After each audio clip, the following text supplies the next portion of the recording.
우리는 사랑하는 사람이 있습니다. 사랑하는 사람을 기쁘게 해주기 위해서 어떤 일이든지 할 수 있을 거라고 생각이 듭니다. 우리 사랑하는 사람을 위해서라면 중요한 날을 기억해 줄 것입니다. 이벤트나 깜짝 선물을 준비해서 그 사람에게 줄 수도 있고, 카톡이나 문자를 보내면서 내가 사랑합니다 라고 고백할 수도 있습니다. 아직도 어떤 분들 중에는 글을 써서, 손편지를 써서 자신의 마음을 전하기도 합니다. 특별히 몸이 아플 때 누군가의 사랑이 필요한데 내가 진심으로 사랑하면 그 사람이 아플 때 돌봐주고, 그리고 힘내라고 지지와 응원을 보내기도 합니다. 특별히 이런 가족이 사랑이 풍성한 가족이 아닐까요? 서로 챙겨주고 아껴주고 사랑해주는 마음을 주었을 때 그 가정이 진심으로 사랑을 받고 사랑을 주는 가정이 되리라 믿습니다. 우리가 이렇게 사랑하는 사람이 있다면 그 사람을 위해서 즐겁게 해드리는 것이, 모든 시간과 노력을 들여서 사랑을 보여주는 것이 정말 아깝지가 않습니다. 당신을 위해서 내가 사랑하기 때문에 무엇이든지 해줄 수 있어 라는 진정한 마음을 전달하고 싶은 것이 우리에게 솔직한 마음입니다. 여러분들 부모를 사랑하면 부모님을 위해서 모든 것을 해주고 싶습니다. 또한 부모님은 자녀를 사랑하기 때문에 자신의 모든 것을 주어서라도 그 사랑이 또한 그 자녀에게 전달되고 잘 되는 마음이 우리 안에 있습니다. 주님께 사랑을 받는 우리는 어떨까요? 주님께 선택을 받고 사랑을 받는 그리스도인이라서 어떻게 해서든 주님을 기쁘게 해드리는 인생을 사는 것이 당연합니다. 여러분이 이 땅에 살아가는 이유는 하나님께 선택을 받은 자로서 내가 주님을 어떻게 해서든 즐겁고 기쁘게 해드려서 주님의 영광을 위해서 살아야 되겠다라고 다짐을 합니다. 여러분은 어떤 일을 하고 계십니까? 기도하고 예배를 드리며 말씀을 묵상하는 경건의 삶을 살아가고 있습니까? 복음을 전하고 교회에서 봉사하고 또한 이웃들에게 따뜻한 사랑을 전하면서 주님 나라의 확장을 위해서 살아가고 계십니까? 주님을 진심으로 사랑한다면 이 일을 당연히 하리라 믿습니다.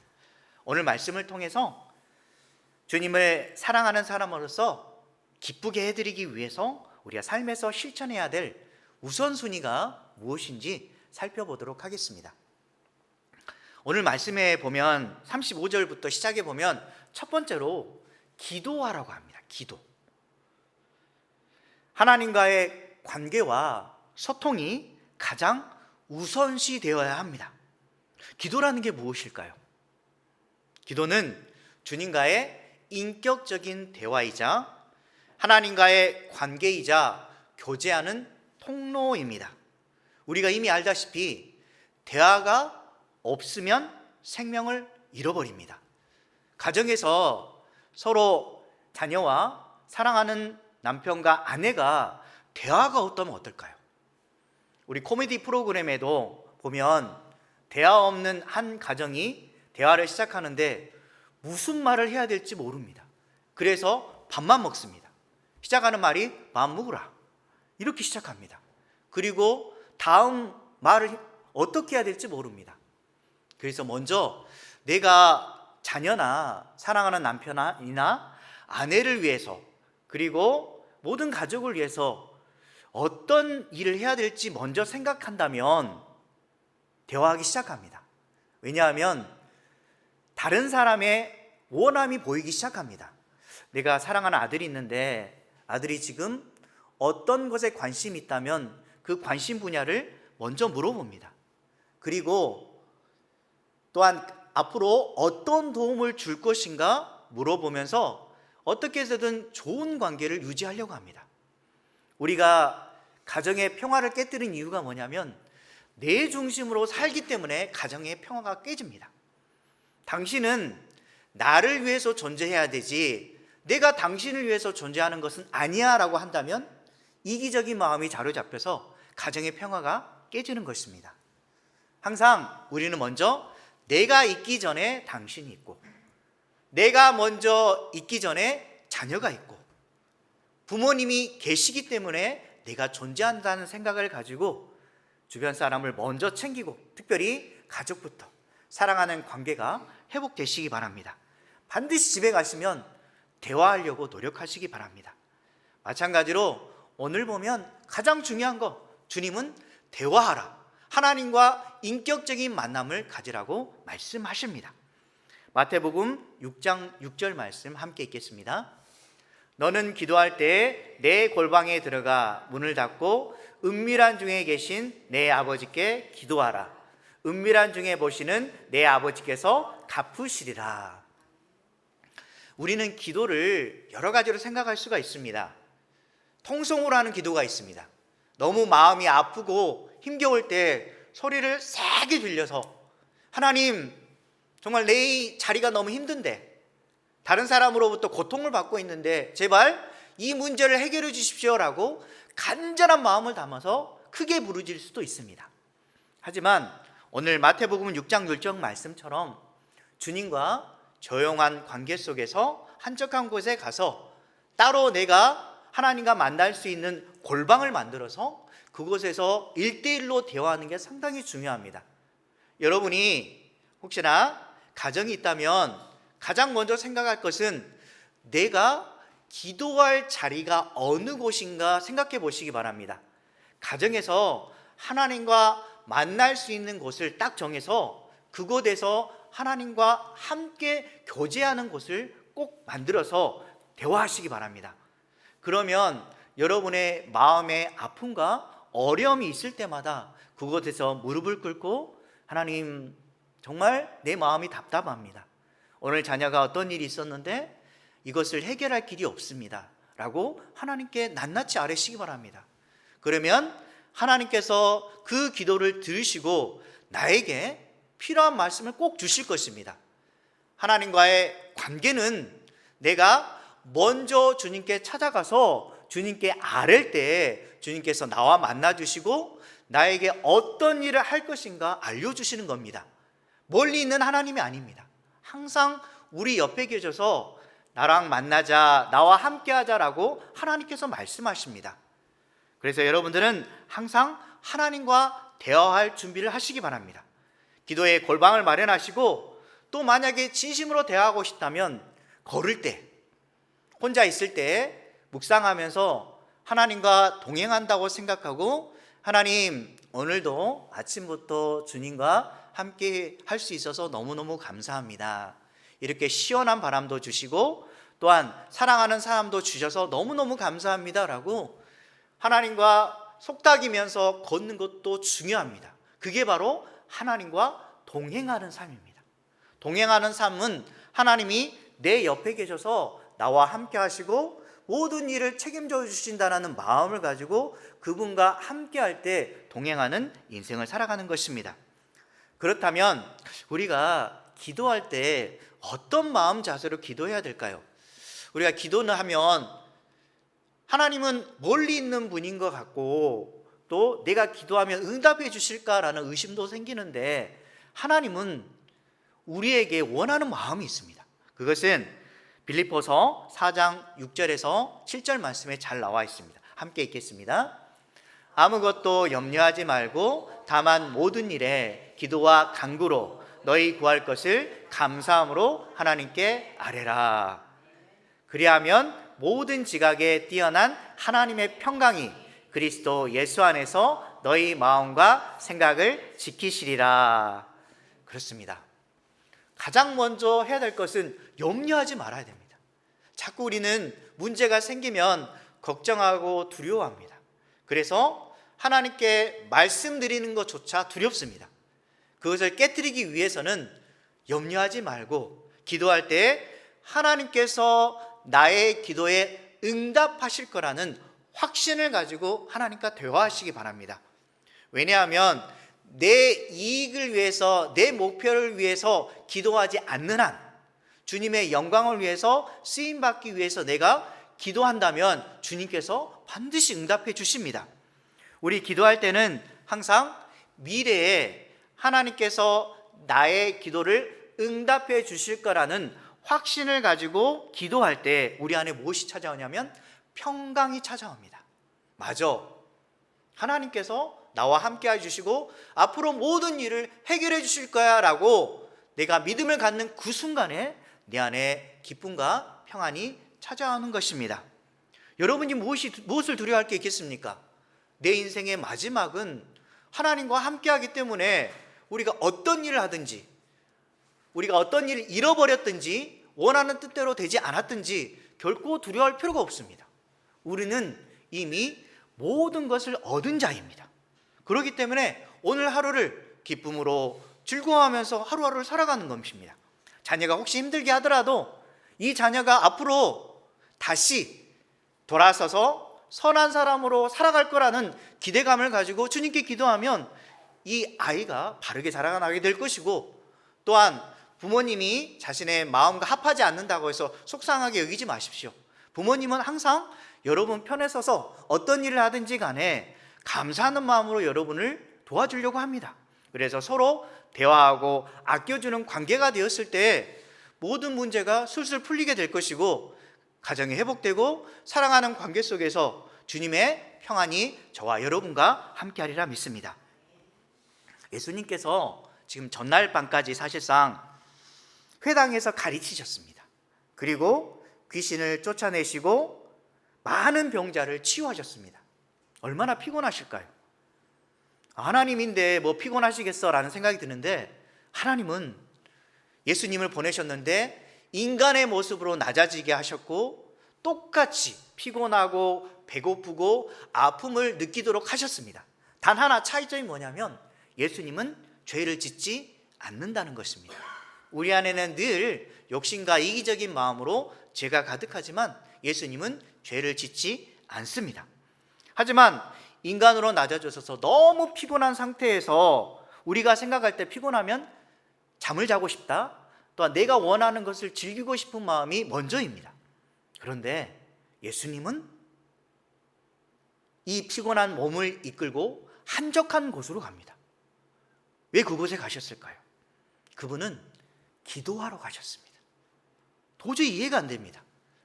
내 육신이 피곤하니까 먼저 잠을 자고 몸을 편안하게 한 다음에 다음 일을 생각할 건데, 예수님은 먼저 기도하러 가셨는데 한적한 곳으로 가셔서 주님과 1대1의 만남을 가지러 가시는 겁니다. 우리가 삶을 살다 보면 이해해 주는 사람이 사실상 없습니다. 물론 나랑 친한 사람, 나를 가장 잘 알아주는 사람이 내가 말을 할 때 들어줍니다. 그리고 참 힘들었겠다, 이렇게 하면 참 좋을 것 같은데 라고 조언까지 해줍니다. 하지만 사람은 결코 100% 우리의 마음을 이해해 줄 수 있는 사람은 없습니다. 그래서 항상 우리는 하나님과 대화를 해야 됩니다. 나의 모든 것을 아시고 나보다 더 많이 아시는 분이 바로 하나님 아버지십니다. 그래서 하나님과 대화하면서 내가 어떤 삶을 살아야 될지 주님께 물어보는 것입니다. 모든 시작을 기도로 방향을 찾으시고 나아갈 수 있는 힘과 에너지를 얻으시기 바랍니다. 예수님은 방금 이런 모습을 가졌기 때문에 지금 가능한 것입니다. 예수님은 일을 시작하기 전에, 사람을 만나시기 전에 먼저 하나님과 소통합니다. 하나님, 오늘 이런 일이 있었는데 하나님께서 다음에 어떤 일을 하실 것인가 알려주시기 원합니다 라고 하나님과 늘 소통하는 것입니다. 왜냐하면 하나님을 통해서 그분은 지혜를 얻기 때문입니다. 야고보서 1장 5절 말씀 함께 읽겠습니다. 너희 중에 누구든지 지혜가 부족하거든 모든 사람에게 후히 주시고 꾸짖지 아니하시는 하나님께 구하라. 그리하면 주시리라. 우리가 앞날을 알았으면 참 좋겠다는 생각이 듭니다. 세상 사람들은 내가 로또에 당첨됐으면 좋은 일을 하겠다, 로또 번호만 알려주면 내가 무슨 일은 다 하겠다라고 말할 수 있습니다. 우리는 미래를 알고 싶은 게 솔직한 마음입니다. 하지만 하나님은 결코 우리에게 1분 1초라도 앞에 있는 시간에 대해서 결코 알려주지 않습니다. 어떤 일이 이루어질지 결코 모르게 하십니다. 왜 그럴까요? 그것은 자신의 능력과 자신의 힘을 의지하지 말고 하나님을 의뢰하면서 앞으로 어떻게 해야 될지 하나님께 물어보라는 것입니다. 그래서 한치 앞도 모르는 우리 인생을 하나님께 맡겼을 때 하나님께서 우리에게 길을 인도하시고 앞으로 어떻게 해야 될지 방향을 제시해주는데, 그게 바로 인생을 살아가는 지혜입니다. 하나님께서 우리에게 지혜를 공급해 줍니다. 여러분들은 잘 모르면 공부합니다. 국어도 공부하고 수학도 공부하고 여러 가지 공부를 통해서 어떤 문제를 해결합니다. 풀어갑니다. 마찬가지로 우리 인생의 해결점은 하나님과의 대화를 통해서 일이 풀리기 시작합니다. 그리고 모르겠다면 하나님의 말씀을 읽고 그 말씀 속에서 하나님이 어떤 말씀을 하실 것인가 우리가 찾아보는 것입니다. 그래서 여러분이 궁금하시고 잘 모르겠다면 하나님께 물어보십시오. 그러면 하나님께서 여러분의 마음을 아시고 길을 열어주시리라 믿습니다. 항상 무슨 일이든지 무릎으로 시작할 때 하나님의 능력이 나옴을 꼭 믿는 저와 여러분 되시기 바랍니다. 두 번째로, 주어진 자리에서 그리스도를 증거하시기 바랍니다. 기도하시고 또한 삶에서 그리스도를 증거하는 일이 우리 인생에 있어서 최우선 순위입니다. 예수님이 기도하고 계실 때 제자들이 찾아옵니다. 어떤 말을 하냐면 모든 사람이 주님을 찾습니다 라고 말을 합니다. 지금 제자들은 굉장히 신나 있습니다. 왜냐하면 예수님으로 찾아오는 사람이 많기 때문에 수가 많아지자 자신들이 인정을 받고 또한 앞으로 좋은 일만 생길 것이라고 생각해서 자신들은 사람의 수나 인기에 목말라 있습니다. 우리는 안 그럴까요? 인생을 살아가면서 어떻게 해서든 다른 사람이 나를 알아주고 나를 칭찬해주고 좋은 직장이나 많은 돈을 벌므로 말미암아 다른 사람이 인정해 주기를 원합니다. 여러분의 자녀들은 안 그렇습니까? 좋은 대학교에 보내는 이유, 좋은 직장에 갔으면 하는 이유는 돈을 많이 벌어서 어렵지 않은 인생을 살아가는 게 우리의 바람입니다. 하지만 그리스도인은 이것을 넘어서서 더 좋은 것을 추구하기를 원합니다. 많은 돈을 벌고 또한 다른 사람에게 인정받는 직업을 갖는 이유가 오히려 그것을 통해 남에게 베풀기를 원해서입니다. 그래서 우리는 벌어서 남 주어라는 말이 이해가 됩니다. 아니, 벌어서 나에게 쓰는 것이지 왜 다른 사람에게 주어야 되나? 라는 생각이 드는데 주님은 이런 마음을 가지길 원합니다. 네가 받은 만큼 다른 사람에게 베풀라라고 말씀합니다. 혹시나 그리스도인들 중에 자신의 욕심만을 추구하고 교회 다님에도 불구하고 기도도 열심히 함에도 불구하고 자신의 가족만 챙기고 자신의 유익만 생각하는 사람이 있다면 그 사람은 진정한 그리스도인이 아닙니다. 100번 기도하는 것보다 한 사람 도와주는 게 또 하나님께서 원하시는 겁니다. 우리가 그리스도를 증거하는 방법은 간단합니다. 내가 다른 사람에게 그리스도인이라는 사실을 보여주는 겁니다. 우리가 직장에 다니면 손해보기 싫습니다. 내가 이 일까지 해야 되나? 내가 하면 저 사람은 쉬고 있을 텐데 나는 손해보기 싫어. 이런 마음을 가지다 보면 화가 일어나고 세상 사람들처럼 산수를 합니다. 계산 속에서 나는 이거 하지 않을 거야 라는 그런 우리의 마음이 보여주는데 주님은 그것을 알고도 자신이 다른 사람을 도와주고 희생하는 마음이 있다면 진짜 그리스도입니다. 내가 몸으로 그 사람에게 그리스도인임을 보여주는 것입니다. 행여 짜증나거나 손해본다는 마음이 있을 때 다시 한번 내가 주님을 위해서 다른 사람을 섬기겠습니다. 내가 희생해 보도록 하겠습니다. 비록 내 마음이 그렇게까지는 않지만 그래도 한번 해보겠습니다 라는 마음을 가질 때 하나님께서 알아주시는 겁니다. 가정에서도 마찬가지입니다. 보면 누나나 동생이나 형이나 오빠, 사실 꼴 보기 싫습니다. 우리 보면 친남매들 보면 서로 얼굴 보면서 사랑해? 나는 너를 위해서 뭐든지 해줄 수 있어 라고 하는 사람들을 볼 수가 없습니다. 바라보면서 오히려 왜 저 누나는, 저 동생은, 왜 형은, 왜 동생은 이러면서 서로 자신의 이익만을 추구하려고 합니다. 그리고 사랑받지 않는 것에 대해서 자신이 더 괴로워하고 힘들어하고 탓합니다. 과연 하나님께서 원하시는 것일까요? 먼저 내가 있기 전에, 조금 전에 얘기했듯이 하나님을 사랑하는 사람이라면 상대방이 있습니다.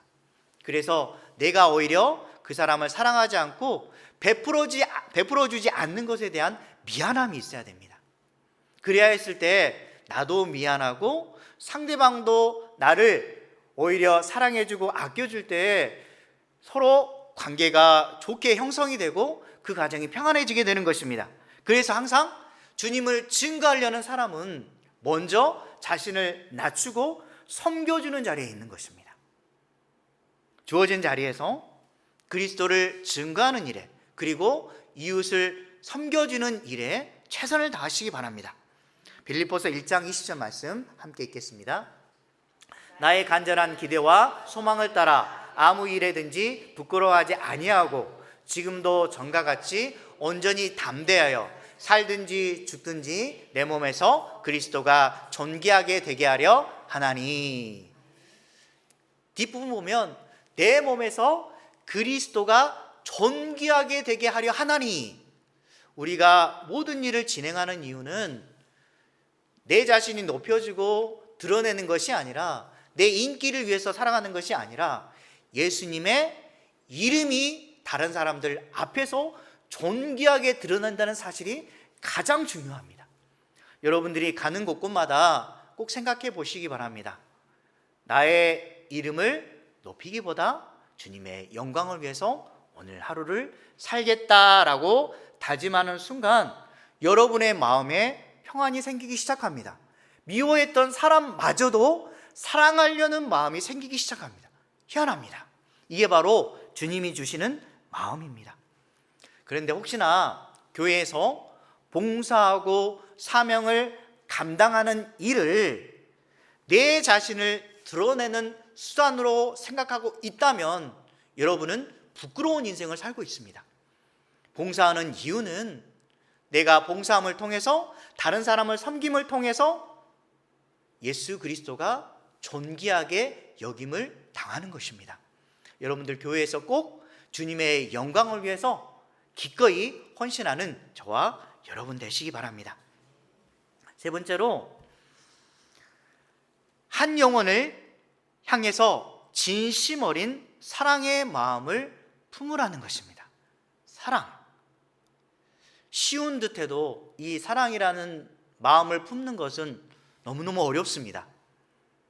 내가 먼저 사랑을 받아야지 상대방을 사랑할 수 있다라고 대부분 생각합니다.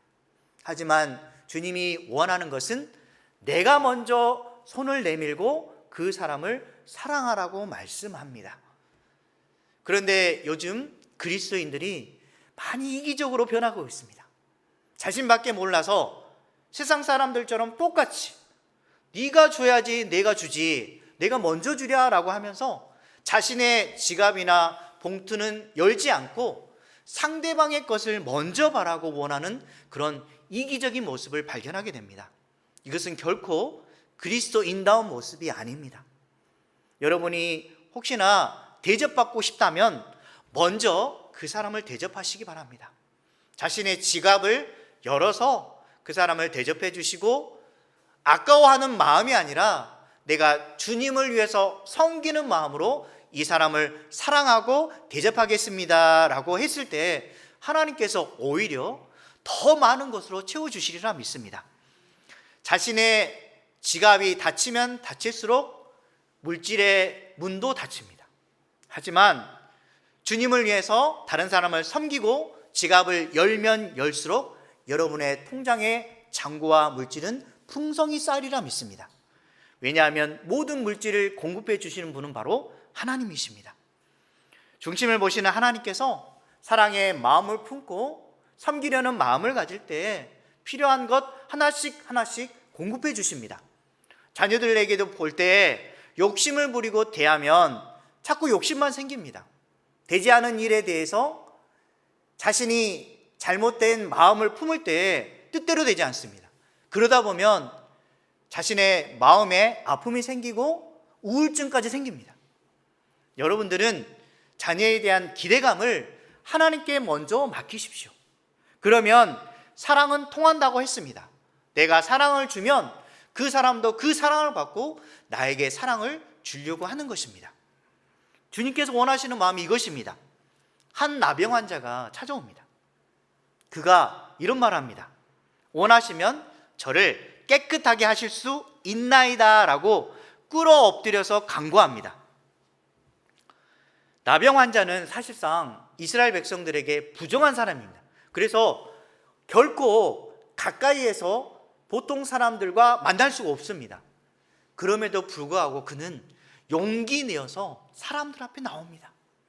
왜 이게 가능했을까요? 예수님이 자신을 치유할 수 있을 거라는 든든한 믿음을 가지고 있습니다. 이 믿음이 예수님께로 이끄는 것입니다. 예수님은 어땠을까요? 부정한 그를 보고 이스라엘 백성처럼 너는 부정하니 나한테 오지 마. 더러운 것이 어떻게 나한테 올 수가 있어 라고 했을까요? 그러지 않습니다. 나병 환자가 예수님께 가까이 가서 무릎을 꿇고 주님 저를 치료해 주십시오. 주님 저를 치료할 수 있습니다 라고 고백했을 때 예수님께서 말로만 치료할 수 있음에도 불구하고 그에게 손을 댑니다. 손을 대고 그를 치료해 줍니다. 너무 놀랍지 않습니까? 말씀만 해도 치료하시는 분이 그를 긍휼히 여겨주시고 그의 손을 대면서 내가 너를 사랑한다라는 그 사실을 그대로 알려줍니다. 사랑은 말로만 하는 것이 아닙니다. 직접 내가 그 사람에게 보여주는 겁니다. 물질이 필요한 사람이 있다면 물질을 또한 공급해주고 여러 가지 문제 있다면 내가 해결해 주려고 같이 협력하여서 찾아볼 수 있을 때 함께 도와주는 그런 동역자의 관계가 되는 것입니다. 지금 예수님께서 내가 원하노니 깨끗함을 받으라라고 말씀하시는데 주님의 손길을 한번 보십시오. 긍휼의 마음을 품고 몸소 실천합니다. 자세히 들여다보면 나병 환자를 존재 자체만으로 사랑하고 계십니다. 여러분이 공부를 잘하건 뛰어난 대학교를 가든 좋은 직장에 있든 많은 돈을 벌든 아무 상관이 없습니다. 주님이 보시기에는 여러분 존재 자체만으로 사랑하십니다. 네가 어떤 일을 하든지 무슨 일을 앞으로 하든지 간에 내가 너를 사랑하기 때문에 앞으로의 너의 인생을 책임져 주겠다. 하지만 너는 자로나 우로나 치우치지 말고 내가 말하는 그 길을 따라서 가라라고 말씀했을 때 듣고 그대로 순종하는 인생을 살 때 내 인생이 주님으로 인하여 많은 변화를 받고 기쁨이 충만한 인생을 살아갈 수가 있습니다. 여러분들이 원하는 기도에 응답을 받았습니까? 다음에는 또 어려움이 생길 수 있습니다. 내가 좋은 직장에 취직했습니까? 그 다음에 무엇일까요? 분명히 결혼도 해야 될 것이고 또한 집도 가져야 될 것이고 또한 자녀를 가져야 될 것입니다. 순간순간마다 많은 고비들이 지금 기다리고 있습니다. 하나의 산을 넘으면 또 다음 산이 기다리고 있습니다.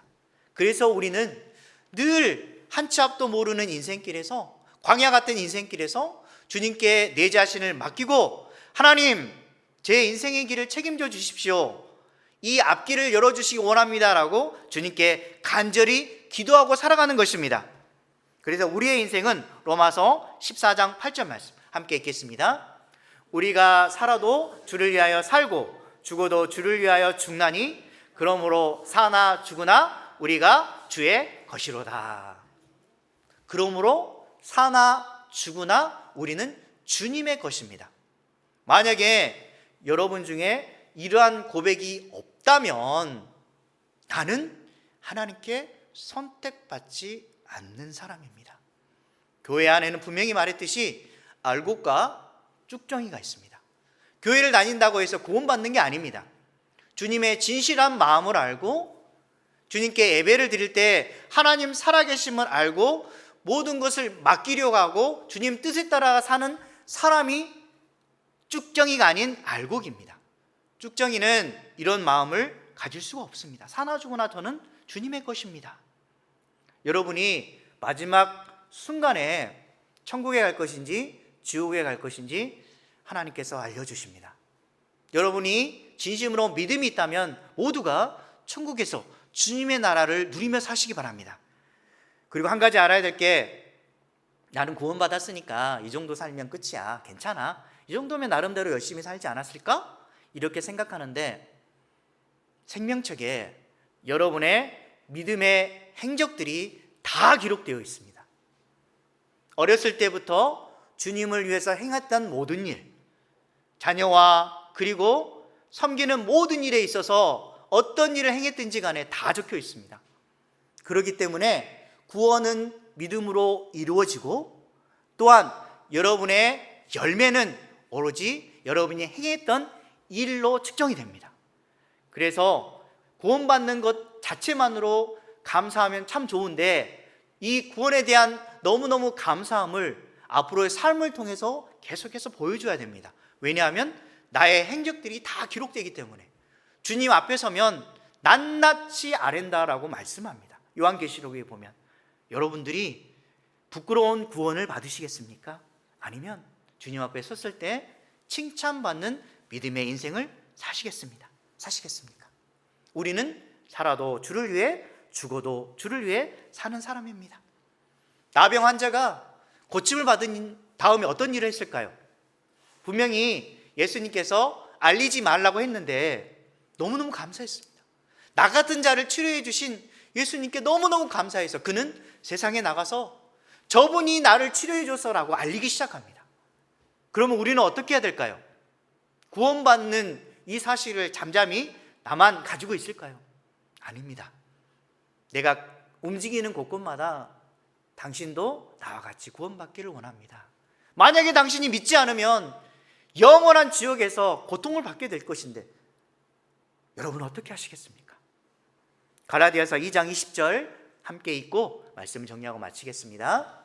내가 그리스도와 함께 십자가에 못 박혔나니 그런즉 이제 내가 사는 것이 아니요 오직 내 안에 그리스도께서 사시는 것이라. 그렇습니다. 내 안에 그리스도께서 사십니다. 나도 예수님과 함께 십자가에 못 박혔기 때문에 주님이 내 안에 찾아와서 그리스도와 함께 즐거움을 누리며 살아가는 것입니다. 여러분이 내가 선 자리에서 내가 주님을 기쁘게 해드리는 선교자이자 사명자임을 꼭 기억하시기 바랍니다. 그리고 따뜻한 주님의 손길이 여러분과 저와 함께하여서 영원한 기쁨을 누리는 저와 여러분 되시길 주님의 이름으로 간절히 축원합니다.